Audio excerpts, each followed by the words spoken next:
4장 35절부터 41절까지의 말씀을 우리 같이 찾아서 읽도록 하겠습니다. 제가 오늘부터는 교독하지 않고 합독하겠습니다. 우리 다 같이 한 목소리로 35절부터 41절까지의 말씀을 함께 읽겠습니다. 그날 저물 때에 제자들에게 이르시되 우리가 저편으로 건너가자 하시니 그들이 무리를 떠나 예수를 배에 계신 그대로 모시고 가매 다른 배들도 함께 하더니 큰 광풍이 일어나며 물결이 배에 부딪혀 들어와 배에 가득하게 되었더라. 예수께서는 고물에 베개를 베고 주무시더니 제자들이 깨우며 이르되 선생님이여 우리가 죽게 된 것을 돌보지 아니하시나이까 하니 예수께서 깨어 바람을 꾸짖으시며 바다더러 이르시되 잠잠하라 고요하라 하시니 바람이 그치고 아주 잔잔해지더라. 이에 제자들에게 이르시되 어찌하여 이렇게 무서워하느냐 너희가 어찌 믿음이 없느냐 하시니 그들이 심히 두려워하여 서로 말하되 그가 누구이기에 바람과 바다도 순종하는가 하였더라. 아멘. 우리 한 번 더 기도하겠습니다. 하나님 아버지 감사합니다. 오늘 저희들을 새해를 맞이해서 또 올 한 해 하나님께서 우리에게 허락하신 하나님의 귀한 말씀 나누길 원합니다. 이 부족한 종에게 허락하신 은혜가 우리 모든 준호하나님교회 성도들에게도 동일하게 하나님 허락하여 주시옵소서. 하나님께서 우리에게 말씀하시는 오늘 이 시대에 우리에게 하나님 외치시는 이 책망의 말씀이 또한 우리 성도들의 가슴에도 울리는 시간 되도록 인도하여 주시옵소서. 이 시간에 하나님 아버지 우리의 귀를 열어주시고 우리의 눈을 뜨게 하여 주셔서 하나님의 귀한 말씀 온전히 듣고 새기는 시간 되도록 인도하여 주시옵소서. 예수님 이름으로 기도합나이다. 아멘. 네, 감사합니다. 오늘은 2021년 새해 맞이해서 처음으로 드리는 주일 예배입니다.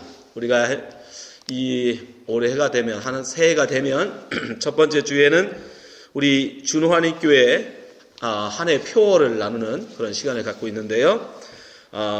2021년 우리 준호하나님교회 새해 표어는 너희가 어찌 아직도 믿음이 없느냐입니다. 우리 같이 한번 읽어볼까요? 앞에 나오죠?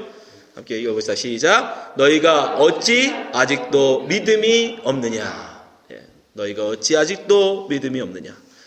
여러분 우리 한 해 우리 이 말씀을 통해서 정말 주님께서 우리에게 뭘 바라시는지 이 시대에 정말 하나님께서 우리 준호하나님 교회를 향해서 무엇을 갖기를 원하시는지 우리가 함께 나누길 원합니다. 오늘은 특별히 이 본문 말씀은 한 2, 3주에 걸쳐서 우리가 나눌 텐데요. 오늘은 특별히 배경과 이 말씀에 갖는 의미에 대해서만 나누도록 하겠습니다. 먼저 이 말씀이 나오는 오늘 본문의 배경이 어떻게 시작되는지를 우리가 한번 알아볼 필요가 있습니다. 오늘 이 말씀을 하실 때 주님께서 오늘 이 말씀을 하시기 전에 예수님께서는 본인의 개인 사생애를 보내시고 30살 즈음에 이제 본격적으로 공생애를 시작하십니다. 근데 그 공생애를 시작하신 첫 번째 하신 일이 뭐냐면 바로 제자들을 부르시는 거였어요. 자, 마가복음 1장 16절 보세요. 갈릴리 해변으로 지나가시다가 시몬과 그 형제 안드레가 바다에 금을 던지는 것을 보시니 그들은 어부라. 예수께서 이르시되 나를 따라오라. 내가 너희로 사람을 낚는 어부가 되게 하리라 하시니. 지금 마가복음에서도 예수님께서 이제 공생애를 시작하시면서 처음으로 하신 일을 바로 제자들 부르심으로 이야기하고 있습니다. 짧은 공생애의 삶 속에서 주님께서 그 많은 일들 가운데 특별히 제일 먼저 제자 삼는 일을 하셨다는 것은 그만큼 제자 삼는 것이 예수님 사역에 있어서 뭐하다? 중요하다는 거예요. 예수님 사역에 있어서 그 어떤 사역보다 중요했던 사역이 바로 제자를 삼는 사역이에요. 당신과 똑같은 사람들을 이 땅에 남기시는 것. 그것이 바로 예수님이 첫 번째 하신 일이었어요. 그만큼 제자 삼는 일은 중요했습니다. 그래서 이 3년 동안에 이 부름받은 제자들은 항상 예수님과 함께 했어요. 예수님과 자고 먹으면서 예수님과 항상 동행했습니다. 그게 예수님의 제자도예요. 예수님이 제자들을 삼는 방법이에요. 그렇게 예수님이 그들을 데리고 어떤 일을 하세요? 많은 병자들을 고치십니다. 자, 마가복음 1장 32절 보세요. 저물어 해질 때에 모든 병자와 귀신 들린 자를 예수께 데려오니 온 동네가 그 문 앞에 모였더라. 예수께서 각종 병든 많은 사람을 고치시며 많은 귀신을 내어 쫓으시되 귀신이 자기를 알므로 그 말하는 것을 허락하지 아니하시니라. 이 많은 병자들을 고치시는 치유 사역을 하실 때에 제자들은 바로 그 옆에 있었습니다.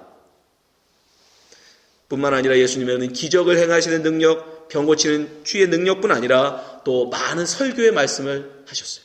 많은 말씀을 가르쳐 주셨어요. 그런데 여기서 일반 사람들과 제자들을 차별하십니다. 일반 사람들에게는 예수님께서 설교하실 때 비유의 설교만 하세요. 근데 제자들에게는 특별히 그 비유의 말씀이 무엇을 비유하는지, 어떤 의미를 담고 있는지 그것을 풀어서 설명해 주세요. 제자들에게만. 자, 마가복음 4장 33절 보세요. 예수께서 이러한 많은 비유로 그들이 알아들을 수 있는 대로 말씀을 가르치시되 34절 비유가 아니면 말씀하지 아니하시고, 이건 일반 사람들이에요. 많은 대중들에게는 비유가 아니면 말씀하지 않으셨어요. 그리고 어떻게 하십니까? 다만 혼자 계실 때에 그 제자들에게 모든 것을 해석하시더라. 그러니까 적어도 제자들은 예수님과 함께해서 처음 부름받은 제자들, 주님과 함께했던 제자들은 예수님의 많은 병자들을 고치고 치유의 능력을 행하는 걸 옆에서 복격했습니다. 그리고 예수님의 많은 설교의 말씀들을 특별히 그들은 더 그 의미까지 들었어요. 가르침받았어요. 예수님께서는 이제 이 정도면 됐다라고 생각하셨는지 그렇게 제자들을 부르시고 많은 병자들을 치유하는 능력을 보여주시고 그들에게 많은 설교의 말씀을 가르치신 이후에 오늘 본문에 보니까 이제 우리가 저 바다 건너가자라고 제자들에게 제안을 하십니다. 자, 마가복음 4장 35절 36절 보세요. 그날 저물 때에 제자들에게 이르시되 우리가 저편으로 건너가자 하시니 36절 그들이 물을 떠나 예수를 배에 계신 그대로 모시고 가매 다른 배들도 함께 하더니, 지금 예수님의 그 모든 사역, 귀신을 쫓아내고 많은 말씀을 선포해 주시고, 여기가 우리가 얘기하는 산상수훈의 어떤 많은 설교들이 있거든요. 이런 말씀들을 설교하시고 그 다음에 어디로 갈, 바다 건너편이라고 말하면 바로 갈릴리 바다 오른쪽 동편을 말하는 겁니다. 예수님께서는 지금 서편에 계시다가, 그쪽은 서편은 어떤 곳입니까? 사람들이 많이 사는 곳이에요. 유대인들이 많이 거하는 곳입니다. 많은 도시가 있고 많은 사람들이 있는 곳이에요. 거기서 지금 바다를 건너, 갈릴리 바다를 건너 건너편으로 가면 거기는 사람이 없는 광야입니다. 먹을 것도 풍요하지 않은 광야입니다. 근데 왜 갑자기 예수님은 제자들과 함께 병 고치는 기적을 행하시고 많은 말씀을 가르치시더니 갑자기 어느 날 그 바다를 건너가자고 하실까요? 여러분, 이것은 예수님의 시험이에요. 제자들을 향한 예수님의 시험이에요. 테스트예요. 제자들이 원한 게 아니지 않습니까? 다른 사람들이 와달라고 부탁할 것도 아니에요. 어느 날 갑자기 예수님이 자, 건너편으로 가자. 분명히 이것은 예수님의 큰 테스트, 제자들을 향한 테스트였던 거예요. 지금 마치 이것은 어떤 그림이에요? 모세가 이스라엘 민족을 애굽에서 바다 건너 동편 사막으로 이끌어가는 모습과 똑같은 모습이에요. 그들에게 이제 그러한 믿음이 있는가, 하나님의 백성으로서 광야를 살아갈 믿음이 있는가 보시기 위한 시험이었던 거예요. 그래서 일부러 서쪽에서, 그 사람이 많은 서쪽에서 사람이 없는 광야 동쪽으로 바다 건너 가자라고 말씀하고 계십니다. 그리고 정확하게 바다를 건너는 순간 뭐가 닥치죠? 광풍이 닥쳐. 시험이 닥쳐. 어려움이 닥쳐. 자, 37절 보세요. 큰 광풍이 일어나며 물결이 배에 부딪혀 들어와 배에 가득하게 되었다. 여러분, 왜 예수님이 하필이면 그 많은 시험 중에 이 광풍의 시험을 제자들에게 하고 계신지 아십니까? 예수님의 제자들 12명 중에 9명이 어부 출신이에요. 그것도 갈릴리 바다 어부 출신들이에요. 여러분, 바다가 조금 다르면 물길이 다르기 때문에 조금 힘들 수 있어요. 그죠? 자기 홈그라운드가 아니니까. 근데 이 어부들은, 이 제자들은 거기가 홈그라운드예요. 어쩌면 제자들 중에 특히 베드로 같은 경우는 내가 우리 스승할 때 다른 건 몰라도 뭐만큼은 물길질만큼은 자신 있다 했을 거예요. 그렇지 않겠습니까? 예수님은 30년 동안 뭐 했죠? 복수했어요. 나무에 대해서는 뭐 예수님한테 감히 명함도 못 내미겠지만 베드로가 다른 제자들이 다른 건 몰라도 내가 물길질만큼은 예수님보다 내가 낫다 자부하고 있었을 것입니다. 예수님은 정확하게 그걸 찌르는 겁니다. 갈릴리 바다에 갑자기 가시다고 해서 급하게 떠났는데 보기 좋게 바다 한가운데 광풍이 몰려옵니다. 근데 어떻게 돼요? 그 강풍 파도가 얼마나 셌든지 배가 물에 가득하게 돼요. 누가복음에 똑같은 본문을 37절 누가복음에는 똑같은 본문에 대한 똑같은 내용을 이렇게 표현합니다. 누가복음 8장 23절 보세요. 행선할 때에 예수께서 잠이 드셨더니 마침 광풍이 호수를 내리치매 배에 물이 가득하게 되어 위태한지라. 여러분 이게 시험이었다라는 걸 또 어떻게 알 수 있냐? 여러분 세상에 얼마나 피곤하시고 고나셨으면 배에 물이 가득하게 되었는데도 그 중에 주무실 수 있습니까? 그 배가 얼마나 컸길래 배가 물에 가득하게 되었는데 예수님은 물 한 방울 안 젖고 지금 주무실 수 있단 말입니까? 분명히 그건 아닐 거 아니에요. 일부러 안 일어나시는 거죠. 왜요? 네가 할 수 있거든 해보라는 거예요. 여러분 예수님의 시험은 간단합니다. 네가 나 아니고 나를 의지하지 아니냐고 네가 할 수 있어? 그럼 해봐. 제자들이 스승보다 자신하는 게 있었어요. 내가 병 고치는 능력은 내가 주님보다 못하다. 내가 말씀 전하는 능력은 주님보다 못하다. 그러나 물길질만큼 그것도 갈릴리 바다에서 물길질만큼은 내가 자신 있다. 주님 없어도 주님이 주무셔도 문제없어. 내가 그분을 깨우지 아니하고 편안하게 주무시고 저 바다 건너편까지 나는 모실 수 있어. 무엇을 통해서요? 자기의 경험, 자기의 지식, 자기의 능력. 주님이 시험하시는 거예요. 그래? 그럼 해봐. 나의 도움 없이, 나에 대한 믿음 없이 너희들 한번 네 능력으로 해봐라. 근데 어떻게 돼요? 도저히 여러분 어부들이 갑자기 물에 막 들어오니까 갑자기 쫓아가서 주님 일어나세요. 우리 죽겠어요. 했겠을까요? 오늘 말씀 보세요. 자, 38절 보세요. 예수께서 고물에 베개를 메고 주무시더니 제자들이 깨우며 이르시되 선생님이여 우리가 죽게 된 것을 돌보지 아니하시나이까. 누가복음에서는 우리가 죽겠나이다까지 해요. 우리가 죽겠나이다. 물이 들어오자마자 아마 목수 출신들이었으면 그저 세리였으면 제자들이 그저 바다라고는 한 번도 경험해보지 못한 사람들이었으면 파도 한 방에 물만 들어와도 쪼르륵 쫓아가서 어떻게 했겠어요? 주님 깨웠겠죠. 우리 죽습니다. 주님 일하다 우리 죽겠어요. 그럼 여러분 제가 볼 때 절대로 그 어부 출신 제자들은 그러지 않았을 거예요. 뭐였을까요?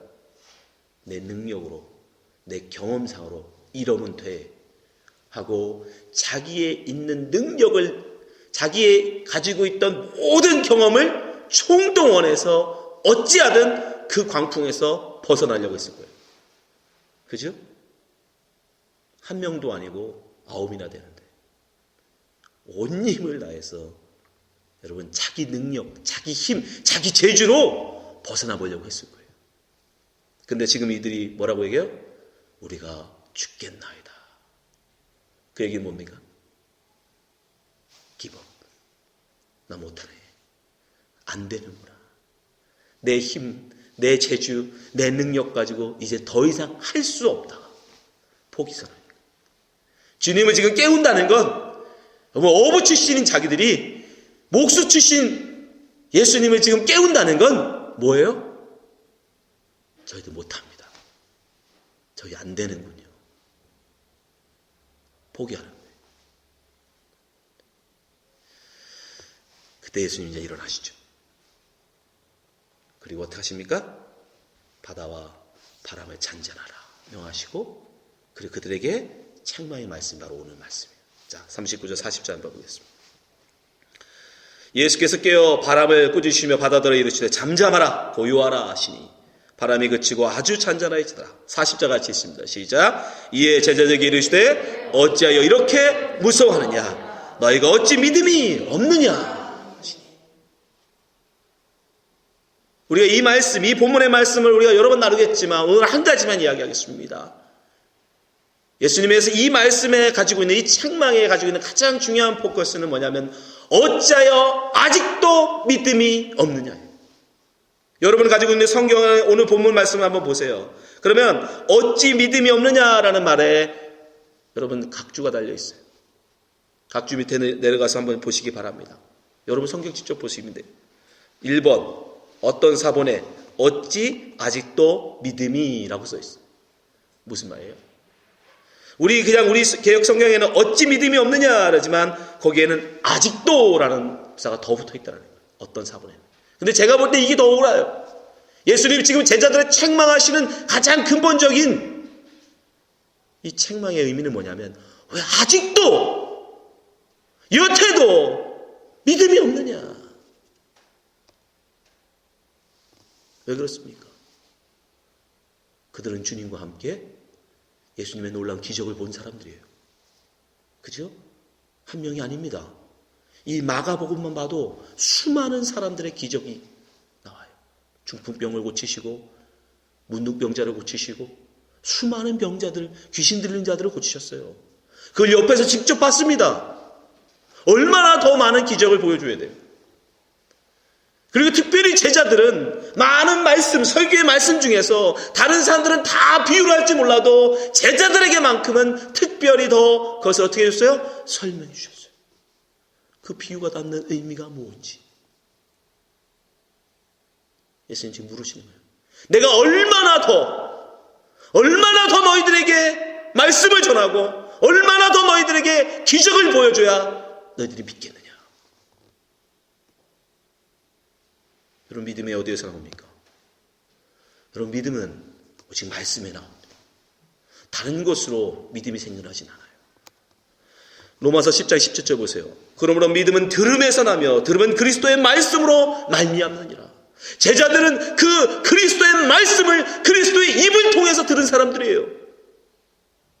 여러분들은 저의 입을 통해서 듣고 있지만 제자들은 예수님 직접 그리스도 그분의 입술을 통하여 선포된 말씀을 들었던 사람들이에요. 그럼에도 불구하고 그들은 아직도 믿음이 없었던 거예요.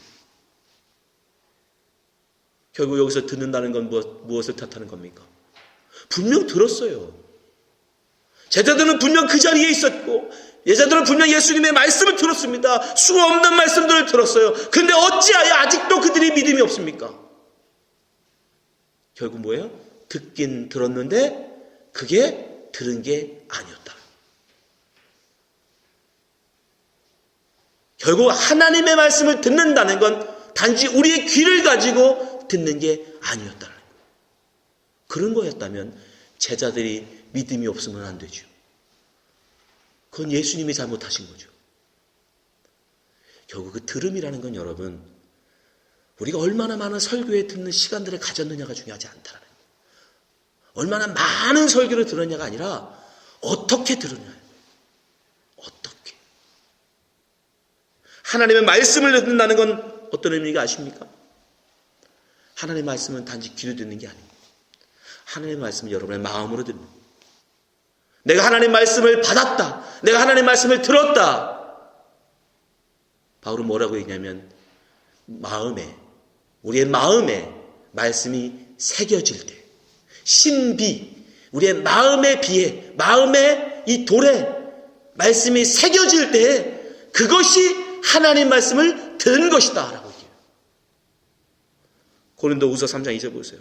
너희는 우리의 편지라 우리 마음에 썼고 묻 사람이 알고 읽는 바라. 너희는 우리로 말미암아 나타난 그리스도의 편지니 이는 먹으로 쓴 것이 아니요 오직 살아계신 하나님의 영으로 쓴 것이며 또 돌판에 쓴 것이 아니요 오직 육의 마음판에 쓴 것이라. 말씀이 여러분의 심령에 이렇게 새겨질 때 그것이 말씀을 듣는 거예요. 얼마나 많은 말씀을 들었느냐, 얼마나 예수님의 말씀 옆에서 많이 들었느냐가 아니라 그 말씀을 내가 얼마나 마음에 새겼느냐. 그 말씀을 새기지 못하면 그 사람은 아무리 많은 설교를 들어도 믿음이 없는 사람입니다. 제자들은 예수님 옆에서 그 많은 설교를 들었는데도 마음에 새기지 못했던 것이에요. 여러분, 말씀이 정말 여러분의 말씀을 될 때 어떻게 되는 줄 아십니까? 우리의 가슴이 뜨거워져요. 우리의 마음이 뜨거워져요. 나중에 이제 제자들은 알게 돼요. 누가복음 24장 32절에 보면 제자들이 이런 고백을 합니다. 그들이 서로 말하되 길에서 우리에게 말씀하시고, 예수님이 말씀하신 거거든요. 우리에게 성령을 풀어주실 때, 성경을 풀어주실 때 뭐라고 얘기해요? 우리 속에 마음이 뜨겁지 아니하더냐. 이게 하나님 말씀을 들은 거예요. 이 말씀이 들려야 그가 믿음을 갖게 되는 거예요. 근데 제자들은 아직도 이 뜨거움이 없었어요. 여러분, 이 말씀이 여러분 속에 들어가면 어떻게 되는 줄 아십니까? 우리가 하나님 앞에 회개하게 돼요. 우리의 죄악을 하나님 앞에 토로하게 돼요. 왜? 말씀은 검과 같아서 우리의 심령을 쪼갠다. 그 말씀은 비수 같아서 여러분의 죄를 찌른다는, 그 말씀 앞에 감히 설 자가 없어요. 히브리서 4장 11절 보세요. 하나님의 말씀은 살아있고 활력이 있어 좌우의 날선 어떤 검보다도 예리하여 혼과 연과 및 관절과 골수를 찔러 쪼개기까지 하며 또 마음의 생각과 뜻을 판단하나니 지으신 것이 하나도 그 앞에 나타나지 않음이 없고 우리의 결산을 받으실 이의 눈앞에 만물이 벌거벗은 엿같이 드러나느니라. 여러분이 이 경험을 하셨습니다. 여러분, 하나님의 말씀을 들을 때에 여러분의 가슴이 뜨거워지고 여러분의 심령에 아무에게도 말 못했던 그 죄악들이 주 앞에 폭로되어지는 그런 회개가 터져나왔습니다. 준환의 교회가 개척된 지 벌써 해수 13년쯤. 저는 이 말씀을 읽으면서 어쩜 우리 교회에 주님이 이 말씀 하시지 않을까? 얼마나 더 하나님의 말씀이 선포돼야 그때 여러분의 마음에 믿음을 갖겠습니까? 얼마나 더 하나님의 은혜를 경험하고 하나님의 사랑을 여러분이 경험해야 그때 비로소 여러분 믿음을 갖겠습니까? 여러분, 믿음을 가지시기 바랍니다. 하나님의 말씀을 그저 흘려듣지 마세요. 하나님의 말씀을 듣는 것으로 끝나는 것이 아니라 그 말씀이 우리 속에 새겨져야 하는 것입니다. 그래야 그 말씀이 우리로 하나님을 믿는 믿음을 갖게 해요. 어떤 믿음이요? 죽음도 두려워하지 않는 믿음.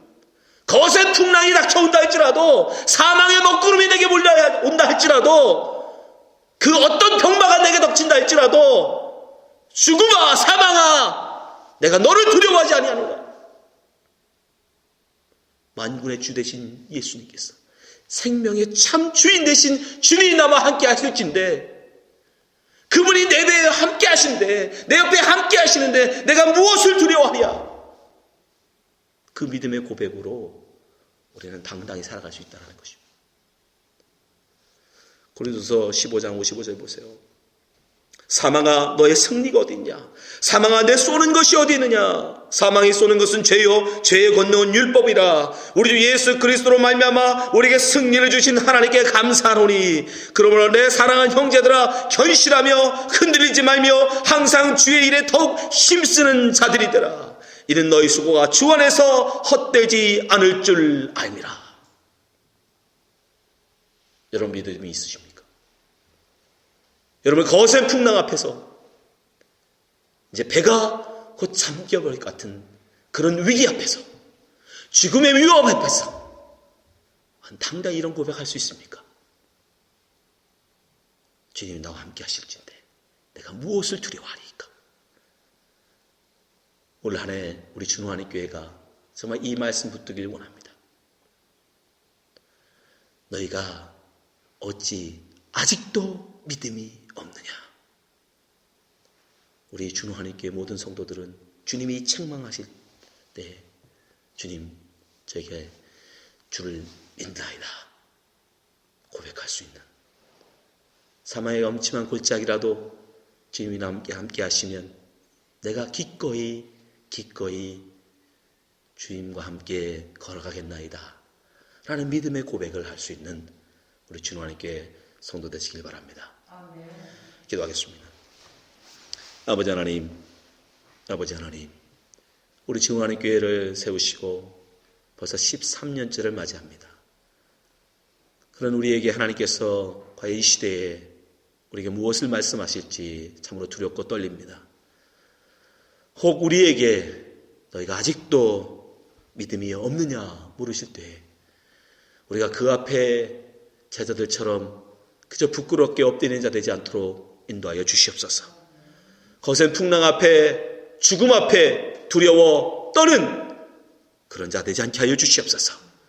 죽으면 죽으리라 고백하고 나갔던 에스더처럼 우리도 주 앞에 그 믿음으로 당당히 서는 주의 백성 되게 하여 주시옵소서. 준호하는 교회 성도 되게 하여 주시옵소서. 우리에게 믿음을 허락하여 주시옵소서. 믿음으로 2021년을 하나님 아버지 살아가는 성도들로 붙잡아 주시옵소서. 이 말씀을 듣는 모든 성도들 심령에 주님께서 말씀을 새겨주시고 그 말씀으로 믿음을 갖는 어떤 성도 되도록 주님 함께하여 주시옵소서. 예수님 이름으로 기도합나이다. 아멘.